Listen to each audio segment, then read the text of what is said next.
bom dia. O programa Longevidade em Foco hoje está recebendo Marilza Petroni, uma grande amiga, né, artista plástica, e que vai estar batendo um papo com a gente, conosco, no sentido mais geral dessa relação do envelhecimento das pessoas, do envelhecimento das peças, das coisas, e como a gente poder reciclar, né, toda essa contextualização de vida. Marilza, isso é um momento muito alegre para mim estar recebendo você, é um momento muito importante para o programa Longevidade em Foco. Seja bem-vinda a esse nosso bate-papo e que a gente possa aí ter meia hora de bastante agradável. Eu começo te perguntando, aqui ao seu lado esquerdo, tem uma tenda. O que significa isso, Marilza? Bom, como você chamou, é tenda. Para mim é um gazebo. Esse gazebo participou de uma feira de reciclagem na Hebraica, e a minha intenção, porque era uma feira só com arte de reciclagem. Então eu fiz e essa tenda recebia uma artista, uma dançarina, que ela saía de dentro da tenda dançando entre o público. Eu quis apresentar, além da reciclagem, uma arte ao vivo.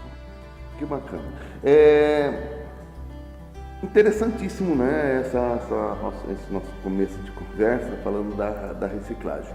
Eu, num determinado momento, tive a oportunidade de saber que você se utilizou da estaçãozinha ferroviária que tem ali do lado da Ponte São João. Nós estamos em Jundiaí, né, São Paulo, e que recentemente foi incendiada.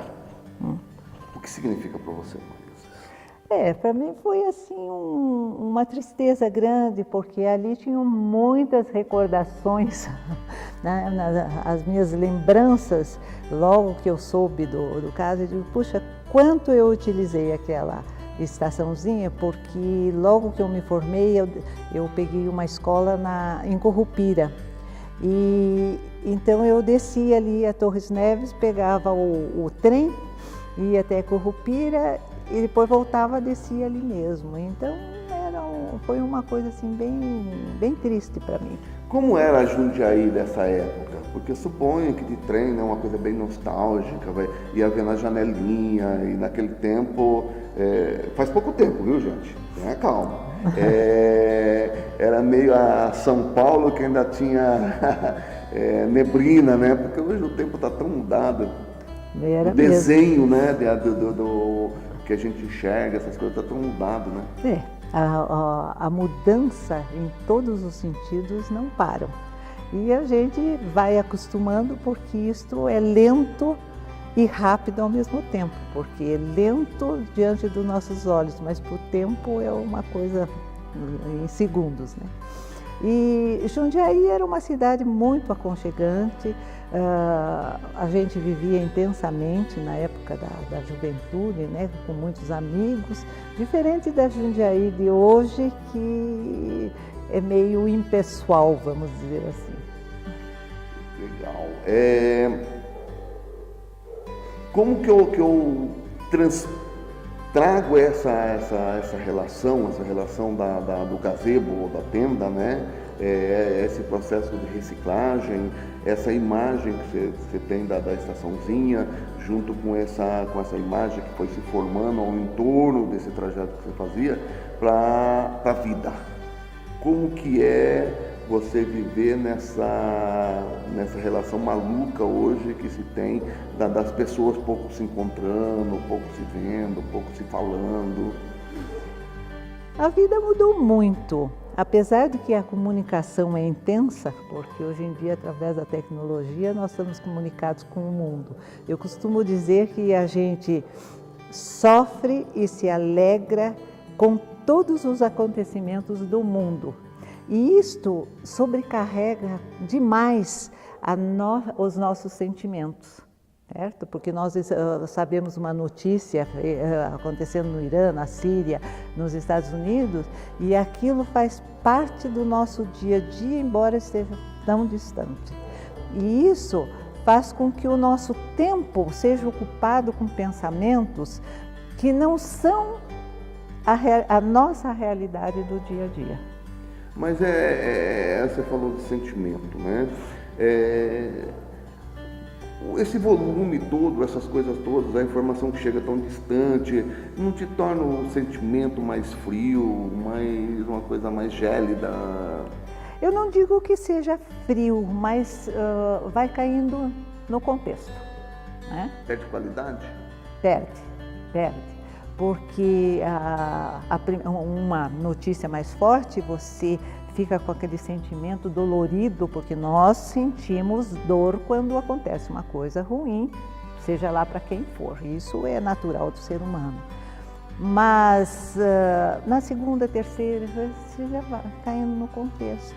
E isso é muito triste, porque vai perdendo, como você diz, a qualidade do sentimento. Não cria muros?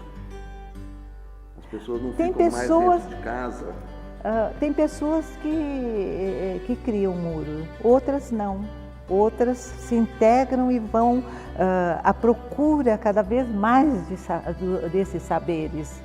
E isso é muito triste para nós, diante da nossa vida, para a gente enfocar o que nós estamos vivendo. Como essa situação toda, esse sentimento, essa possibilidade de muro, e isso vai impactar no envelhecer? E muito. E muito, né? Não distancia um fator, uma ação que é de extrema importância para envelhecer, que é a questão das relações, a questão do amor, a questão de se viver em grupo. Pois é, da maneira que nós estamos vivendo e com tantas notícias de violência, de fato, principalmente com o idoso, porque nós estamos aí em uma situação bem difícil com um idoso que não pode se aventurar sozinho numa rua, não pode se aventurar sozinho conforme a idade, né? Se aventurar sozinho, porque a partir dos 60 já é considerado idoso. Segundo a OMS, né? Agora, tem pessoas de 70, de 75 que estão ótimas, então a gente precisa considerar essa situação, né? Mas se apresenta alguma debilidade, está mesmo sujeito a ser abordado, a ser achacado, a cair em contos. Então, isto faz com que, pelas notícias, se construa esse muro. Isso é uma violência. Claro que é uma violência. Você coloca uma violência. Uma violência psicológica. Tanto quanto a violência com a estaçãozinha. Onde se guarda a memória de muitos e muitas pessoas, de uma cidade, de todo um momento. Mas nós também temos que ver que no Brasil as pessoas não são muito ligadas a essas memórias. Derrubar um patrimônio, derrubar algo que tem assim um histórico para ser passado para as outras gerações, não é levado muito. Isso não é só em Jundiaí, é no Brasil todo. Eu tinha muito... É uma questão cultural? É uma questão cultural. É uma questão cultural. Mas meu Deus, não torna a vida mais distante, mais fraca, se esse é o termo correto, onde cada um fica por si, o que aconteceu ontem não interessa. Mas o brasileiro tem memória curta. Então, o que acontece? Como nós não resgatamos a história como ela é verdadeiramente, nós não temos parâmetros para construir um presente e um futuro com mais conhecimento. Isso é triste porque tudo aquilo que nós vivemos, se nós pegarmos como exemplo para poder construir o nosso presente, fica mais fácil. Parece que toda vez tem que se descobrir a roda novamente. Você acha que nós não temos uma sequência que possibilitasse aí você chegar num momento e ter uma tranquilidade para envelhecer bem, para envelhecer tranquilo, sossegado, essas coisas? Infelizmente, a gente percebe que não. É lógico que existem as exceções, né? mas no geral, não. Então falta um gazebo para que as pessoas entrem para dentro e saiam dali dançando para uma vida nova, para uma vida mais gostosa. Ah, eu acho que falta. Eu acho que falta esse gazebo. Esse bloco, mas é fantástica, né? Marilzes, como que você... Qual a sua esperança? Eu tenho meu lema, a esperança nunca morre. Nunca. E isto a gente tem que conservar. Agora, vamos fazer uma parte aqui. A pessoa que está com esse sentimento de sempre ter esperança, não nasce de uma hora para outra. Isto vem sendo cultivado desde a infância, porque o que nós vivemos na terceira idade é aquilo que nos passaram quando nós éramos criança. Infelizmente, nós não temos livre-arbítrio, porque a nossa programação foi feita lá até os 7, 8 anos de idade.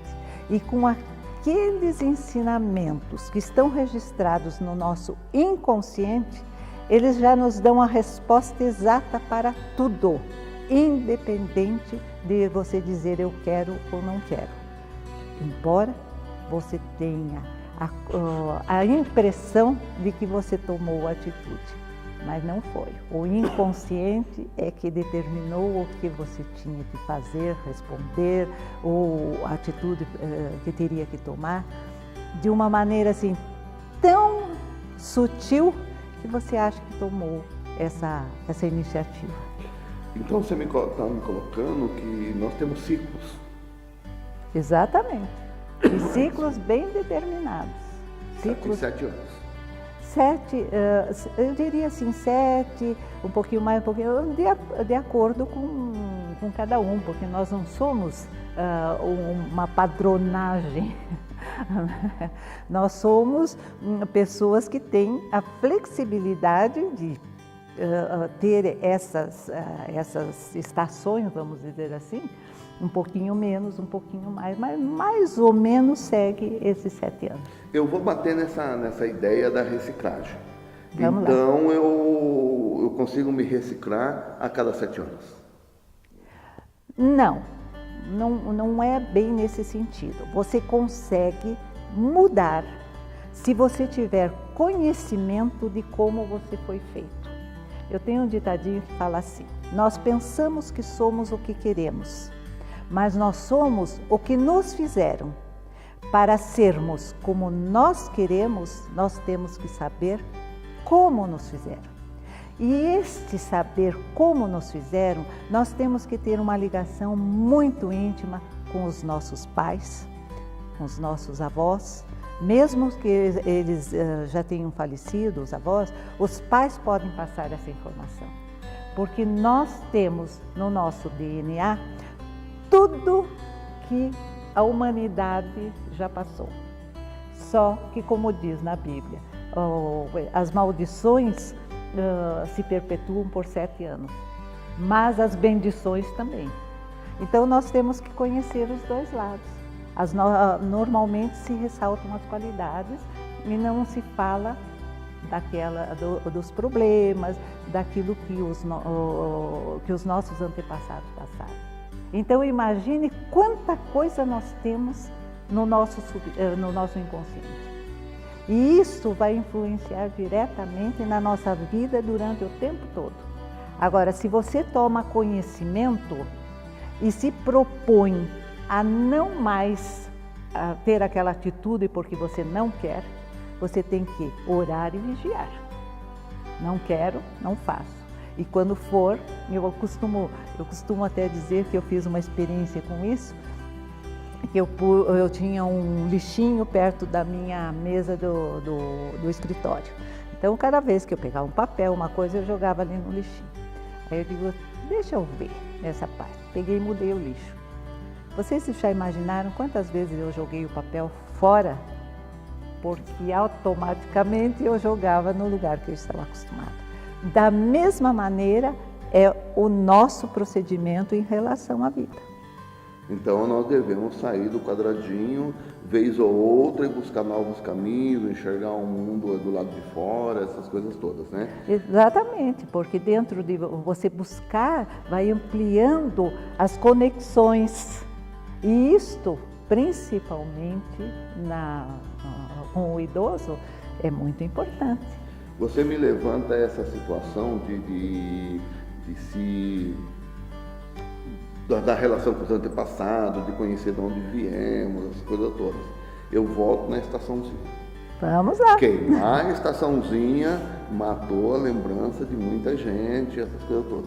A importância de se recuperar o que for possível ainda dessas memórias, mesmo que num outro desenho. Porque aquele ponto foi marcado. Seja feito o que for nesse local, quem vivenciou vai reciclar, né? Agora, o importante também é nós fazermos essas lembranças estarem vivas para quem vive em Jundiaí. Aí a reconstrução. Aí a reconstrução. Porque enquanto reciclagem de memória, essas coisas, quem viveu, viveu. Exatamente. Independente dela ser incendiada ou não, a lembrança de quem construiu está construída e essa não vai com essa situação. Idem numa escala infinitamente maior, o Museu do Rio de Janeiro. Exatamente. E agora, nessa reconstrução, as novas gerações vão ter as lembranças em um novo perfil. Legal. Envelhecer é conseguir transitar por esses caminhos todos. Eu acho que envelhecer é você aproveitar tudo aquilo que você vivenciou, as tuas experiências e viver. Viver no sentido assim amplamente nesse colóquio com os amigos, com a leitura, né, que é muito importante também, porque isso abre muito a mente e a gente pode perceber que a vida é maravilhosa. Desde que saiba amar, né? Desde que saiba lidar com essa coisa tão simples que é o amor, e tão amplo, tão grandioso, né? Infelizmente, Eusébio, eu vou te falar uma coisa. O amor, de acordo com o dicionário, quer dizer dedicação total a alguém sem esperar retribuição. É uma coisa maravilhosa. Eu acho que quem sente o amor deve ter uma felicidade incrível, independente de ser correspondido, saber que está sentindo o amor. Acontece que nesses últimos tempos o amor está sendo encarado como troca. Eu dou e preciso receber.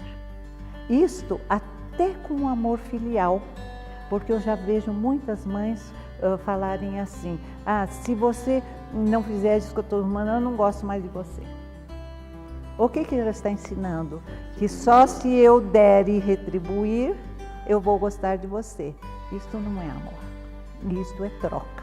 E muita gente está vendo o amor como troca até dentro do casamento, que vai com a intenção de dar, mas também quer receber. E o amor não tem tamanho, depende daquilo que você encara como amor. Então, às vezes eu digo assim, eu amo mais do que ele me ama, ou então ela não me ama tanto como eu amo. Mas cada um tem um enfoque do amor. Talvez o dela seja diferente. E o próprio? O amor próprio é muito importante, mas também é aprendido na infância. Marilza, todas essas coisas que nós estamos conversando, seja a estaçãozinha, seja essa questão do aprendizado, tem uma influência direta da educação formal, né, da educação que se aprende em escola. O nosso modelo, nem sei se é só local, regional ou nacional, mas eu acho que do mundo, mudou muito essa relação da educação, essas coisas. Eu fico entristecido porque eu tenho um sentimento de que perdeu qualidade a educação, Você vê assim? Bom, o que está acontecendo é isso. Eu costumo separar muito educação de ensino. Educação é a formação do caráter, da personalidade dentro daquilo que se diz, vamos dizer, o certo para se viver feliz. Isto tem que ser aprendido em casa com exemplo e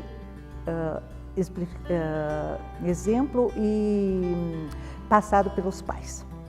A escola, ela é responsável pelo ensino para que haja uma ampliação desse conhecimento, mas exigindo que a educação, para que a pessoa se integre à sociedade e tenha um bom desempenho como um cidadão coerente e que possa contribuir para o bem comum, ele tem que ser ressaltado ali. Então é um duplo sentido. Os pais de um lado, a escola do outro. Só que agora está se jogando para a escola toda essa responsabilidade. E a escola não foi preparada para educar, ela foi preparada para ensinar. E aí é que está o problema, porque, inclusive, dentro desse conceito, a escola não pode reprimir, não pode falar nada, não pode chamar a atenção, porque até os pais ficam contra. Então, esta parte ficou muito difícil e os nossos jovens estão desorientados. O que acontece é isso, a educação, quando ela é bem direcionada, firme e com amor, ela surte efeito. Quando ela é dispersa, ninguém sabe o que fazer. Fica difícil, né? Olhar para frente aí e conseguir enxergar um horizonte de qualidade, de resultados positivos, de uma melhora nessas questões de violência, essas coisas todas, com essas gerações, com essas situações que estão sendo colocadas hoje. Exatamente. Além do que aquela parte que nós já comentamos sobre o amor em troca, está destruindo muitos casamentos. Então, o que acontece?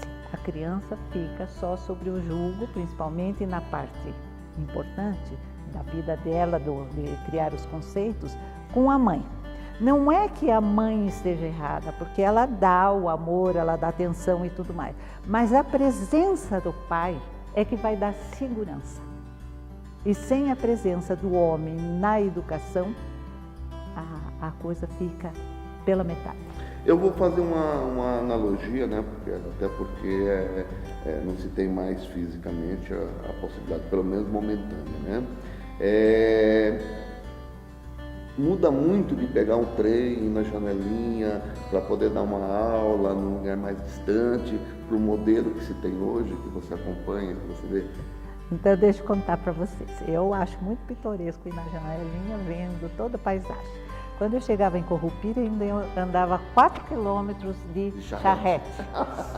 Eu ia no meio do milharal cantando, com um guarda-sol aberto, ia cantando até chegar na escola. Então, tudo isso remete a essa lembrança da estação, o percurso, tá? Que era muito gostoso. E, lamentavelmente, eu vou terminar essa colocação sua tão bacana, tão linda, né? Dizendo um momento tão triste, né? Que é o professor hoje indo para a escola com aqueles coletes de proteção, né? Com receio, né? Com receio, o que é muito pior, né? Claro. O professor hoje, ele dá uma prova, se o aluno não responder, ele também não se importa, né? Não tem como se posicionar se toda uma estrutura atrás está contra. Legal. Infelizmente o tempo ele é inimigo desses bate-papos tão gostosos, né? E eu quero muito dar uma caminhada contigo aqui nesse jardim maravilhoso, nesse espaço tão bacana.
é o quê? 3 pássaros?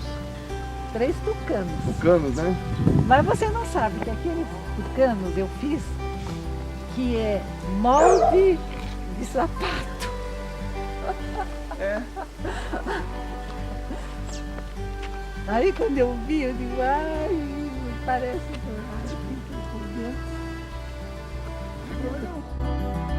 Mas tem 2 dias do ano que ele se põe exatamente na direção da minha porta. Então, mas é um dia só. Um em abril, outro em setembro, mas não tem Que é um dia o equinócio. Equinócio. É.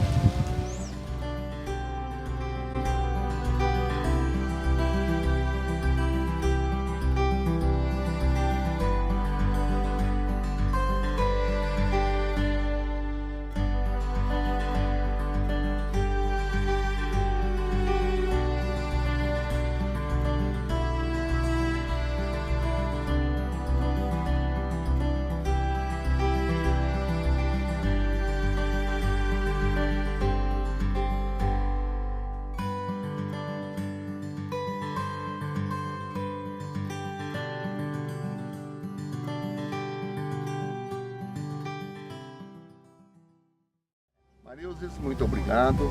Eu tenho muita honra de conviver contigo, tenho o prazer, né? Vocês estão conhecendo, muitos estão conhecendo a Marilzes agora, o Pensar é maravilhoso, mas eu tenho uma honra muito grande de compor aí o seu grupo de pessoas próximas.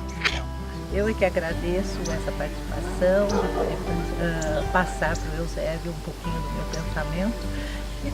Espero que tenha ajudado alguma coisa. Era unha de gato, caiu da parede, ficou 20 anos pendurado. Aí eu precisei para uma outra exposição de reciclagem. O que eu faço quando eu encontro? Vou reciclar. Aí eu fiz. Então é aquele negócio de pegar o velho, enfeitar para que ele se torne, tenha um outro visual e se torne agradável. Ai,